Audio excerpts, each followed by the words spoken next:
In Muslim communities across our country, this is a time of concern and, frankly, a time of some fear. Like all Americans, you're worried about the threat of terrorism.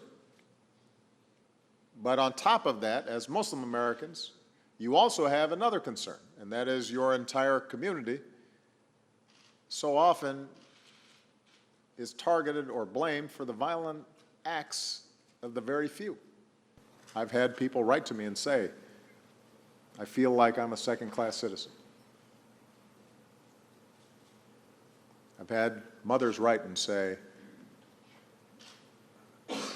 my heart cries every night thinking about how our daughter might be treated at school.